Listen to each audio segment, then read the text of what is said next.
Hi there. So this is going to be the lecture video that goes along with your first lesson. The name of the lesson is Early America. So if you haven't already, you can go ahead and find that lesson in your Canvas, open it up, or you can print it out so you can have it maybe side to side, or you can go back after you finish watching this video. For this video, we are going to be talking about the early history of the United States before it became a country, before it was established. So we'll be talking about the Native Americans. I'm going to give you a little background about Sacagawea, and we'll also be talking about immigration. So discussing immigration trends, why the first immigrants came, things of that nature. So I am going to open up our handout if my mouse works. Been having issues with it, so bear with me if it takes me a little bit to open things up.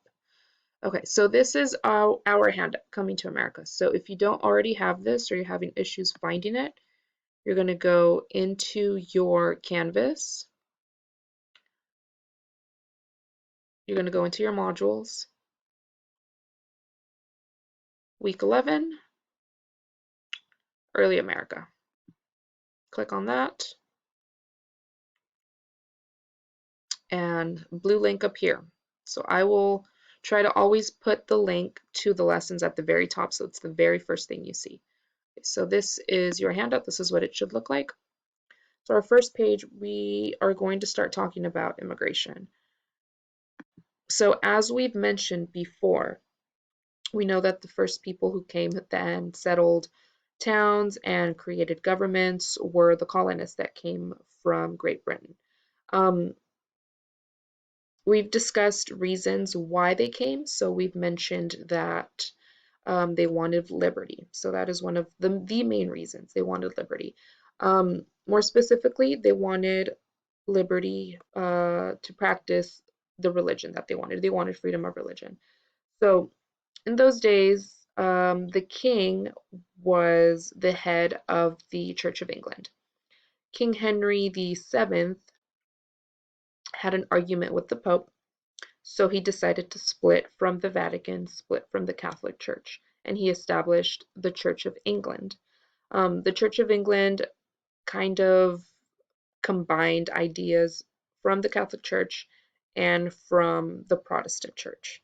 And the king wanted everyone under his rule to be part of this Church of England. Obviously, there was many people that didn't want that. They wanted to practice their own religion.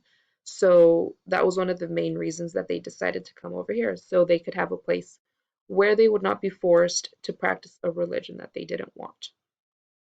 So we know they came, they settled their cities, their towns, which later became the 13 colonies, which later became the 13 original states.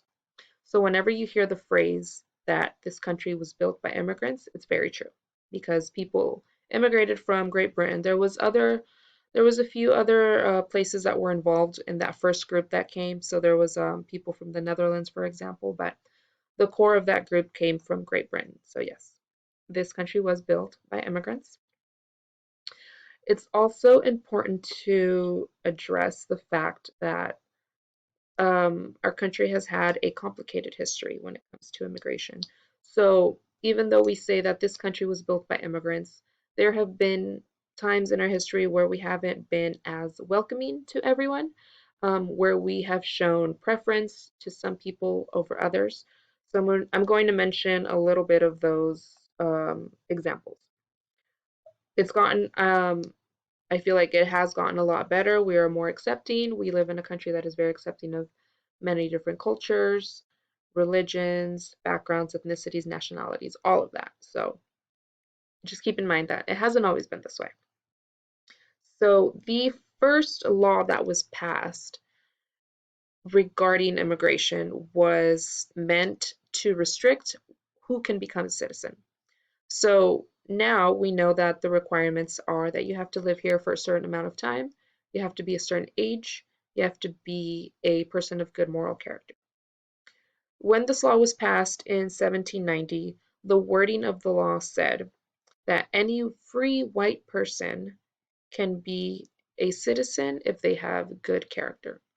So I want to draw attention to the part that says free white person. So based on our knowledge of the history of slavery in the country, we know that typically slavery affected people that were brought over from Africa. Those were the people that were used on plantations for their labor.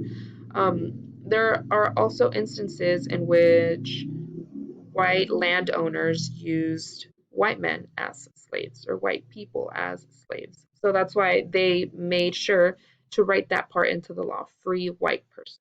Um, they were called indentured servants. Yeah. So slightly different phrasing, slavery, indentured white servants.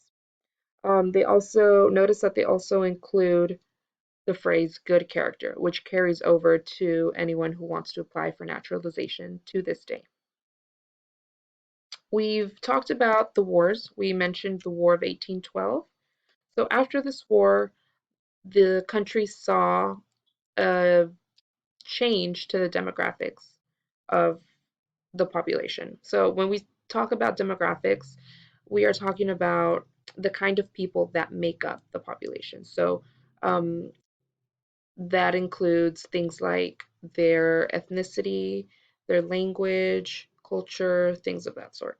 So after the War of 1812, there was a big wave of people coming in from Ireland, which really changed the way that the population was. With a lot of immigration coming in from Ireland, obviously now we had more Irish people here, but we also had a lot of Catholics because Irish people are predominantly Catholic. Remember that when the colonists came over, they had different religions. Some of them were Protestant, Puritan, there was Catholics, so they had a different mix of religions within that group. When Ireland, people from Ireland came in, they were predominantly Catholic. So, just to give you an example of how many people came from Ireland during those years, in a span of 40 years, a third of the people coming in were from Ireland. That was about 5 million people. 5 million people just from Ireland. Um,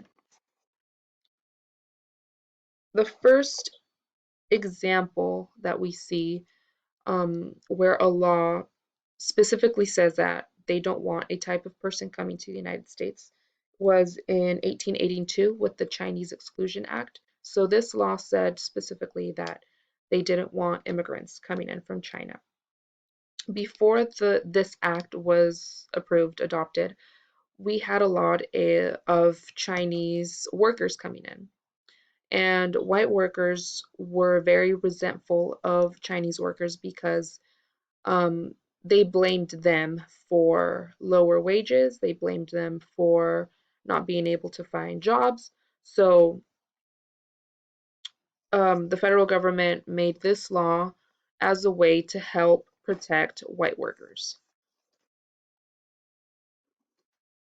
That law was removed years after, so it's not something that we still currently have. Um, so let's talk about Ellis Island for a little bit. I'm going back to my handout. Okay, on this first page of our handout, this picture, the caption says, European immigrants arrive at Ellis Island in New York Harbor in 1907. So Ellis Island was the first immigration station that opened in the United States. As we know, it's in New York Harbor. Um, so when people were coming in to the United States, they had to be processed through Ellis Island. As they were coming in the boats, the first thing they would see was the Statue of Liberty. So something kind of symbolic is, they see the Statue of Liberty, they know that they've made it here. They had to be processed through Ellis Island. So just to give you an idea, since it was the very first station, there was obviously a lot of people coming in. It saw a lot of traffic. So between 1892 and 1819, sorry, between 1892 and 1952, there we go, there was 12 million immigrants that were processed through Ellis Island. So there was a lot of people that came in through there. Um, let's move a little bit forward. So 1942. This is right in the middle of World War II.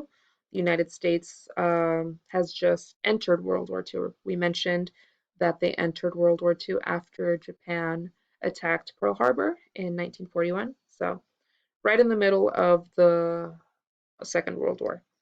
During this war, I have mentioned that there was a lot of women going into the workforce to fill the empty spots of the men who had to go overseas to fight in the war. Another thing that the United States did is that they created what is now known as the Bracero program. So the United States and Mexico came into agreement, and Mexico decided to send over workers to the United States to help during that time when they were missing, when there was a shortage of workers because they were overseas. Um, so that program lasted until 1964. Um, After the Bracero program is when a lot of people from Mexico started emigrating to the United States. In 1948, after the war ended, the United States passed its first law allowing refugees and people seeking, sorry, to resettle after World War II. So we've mentioned the Holocaust. So we had a lot of Jewish refugees coming into the United States. There was also people from the former Soviet, from, sorry, not former, at that point it wasn't former, coming in from the Soviet Union. In 1986, President Reagan grants amnesty to 3 million undocumented immigrants. So this allowed them to be able to, quote unquote, come out of the shadows. They were able to work, they were able to do everything without the fear of being deported. And the last thing I will mention in 2012 is the DACA program created by President Obama, which helped young immigrants, so people that were brought in as children and still are living as undocumented residents. This allowed them to work, go to school without the fear of being deported. It, however, did not provide a path for them to be able to become citizens. But we do still have that in place. Um, we hope that that continues in place. There's been efforts to get rid of that from the current administration. Okay, so that is our quick little review of the history of immigration for this lesson.